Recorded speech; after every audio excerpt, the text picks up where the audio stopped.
Assalamualaikum warahmatullahi wabarakatuh. Perkenalkan, di sini saya Oni Satlifa Trimandana. Kali ini saya akan melakukan simulasi praktikum mengenai sistem golongan darah ABO. Golongan darah ABO pada manusia merupakan suatu contoh dari alel berganda dari gen tunggal. Ada 4 kemungkinan fenotip untuk karakter ini, yaitu golongan darah pada manusia bisa A, bisa B, bisa AB, atau bisa juga O. Pada praktikum kali ini, saya akan melakukan simulasi mengenai sistem golongan darah ABO. Mengapa simulasi? Karena adanya keterbatasan alat dan bahan yang akan saya gunakan. Nah, tujuan dari praktikum ini adalah mengetahui golongan pada tiap-tiap anggota populasi. Yang kedua, menganalisis frekuensi pada suatu populasi. Nah, nanti saya akan melakukan simulasi mengenai praktikum sistem golongan darah ABO. Mengapa dikatakan simulasi? Karena adanya keterbatasan alat dan bahan yang akan digunakan nanti. Nah, alat dan bahan yang akan digunakan adalah yang pertama, kapas. Kedua, alkohol. Kemudian ada serum anti B.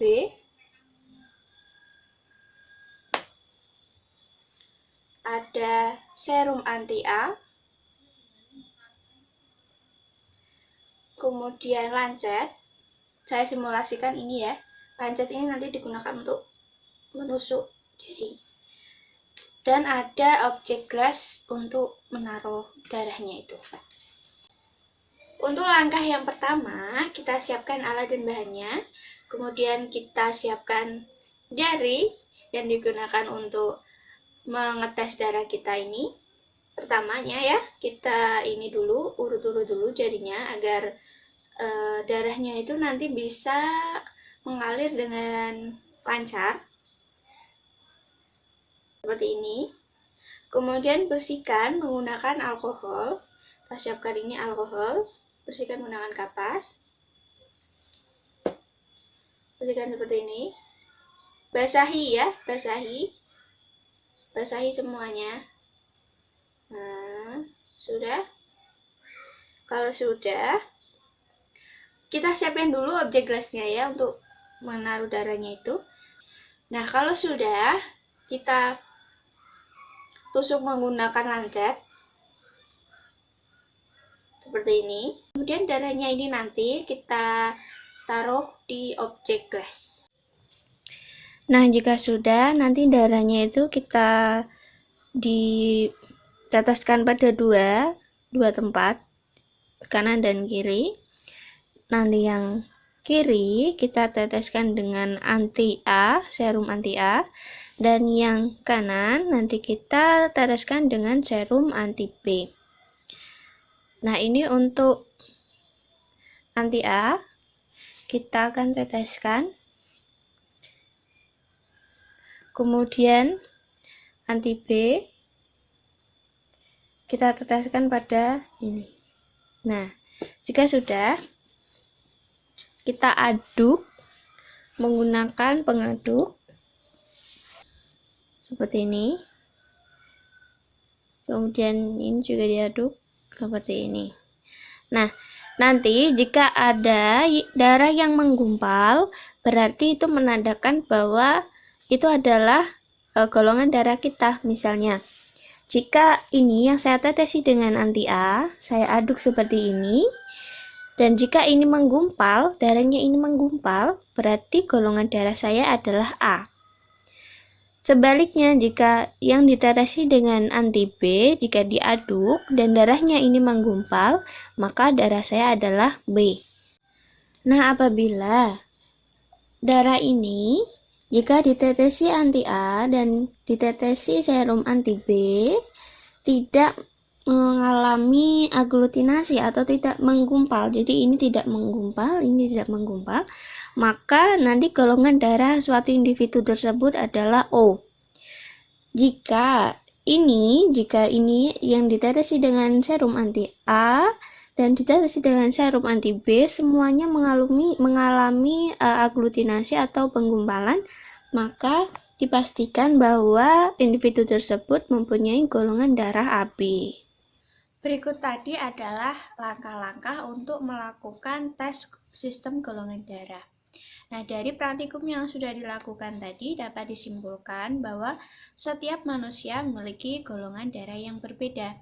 Golongan darah pada manusia dibagi menjadi 4, yaitu golongan darah A, B, AB, atau O. Berdasarkan keberadaan antigen, antibodi A, dan antibodi B dalam darah, golongan darah dibedakan menjadi 4, yaitu A, B, AB, dan O.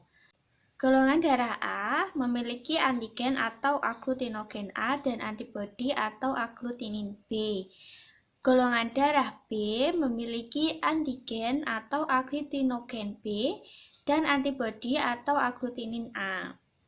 Yang ketiga, golongan darah AB memiliki antigen atau aglutinogen A dan juga B dan tidak memiliki antibodi atau aglutinin. Kemudian, golongan darah O tidak memiliki antigen atau aglutinogen apapun. Kemudian, pada suatu pernikahan, seseorang sering dijumpai kasus di mana golongan darah A yang menikah dengan golongan darah B ternyata memiliki anak bergolongan darah O. Nah, bagaimana hal ini bisa terjadi? Untuk itu, perhatikan tabel di sebelah saya ini. Jadi, berdasarkan pada tabel, maka golongan darah A dapat bersifat homozigot atau IA-IA maupun heterozigot IA-IO. Golongan darah B dapat bersifat homozigot IB-IB maupun heterozigot IB-IO. Golongan darah AB hanya bersifat homozigot IA dan IB. Golongan darah O hanya bersifat homozigot IO-IO. Nah, berikut ini adalah silsilah golongan darah pada keluarga saya.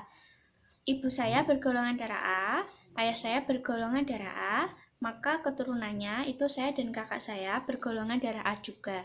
Hal ini membuktikan teori bahwa apabila seseorang yang mempunyai golongan darah A disilangkan dengan seseorang yang mempunyai golongan darah A, maka keturunannya akan menghasilkan individu yang memiliki golongan darah A homozigot atau golongan darah A heterozigot.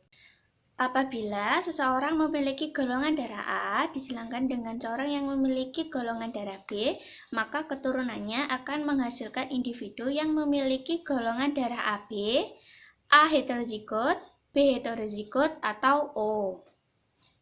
Demikian tadi praktikum mengenai sistem golongan darah ABO dan sedikit penjelasan dari saya. Semoga dapat bermanfaat untuk kita semua.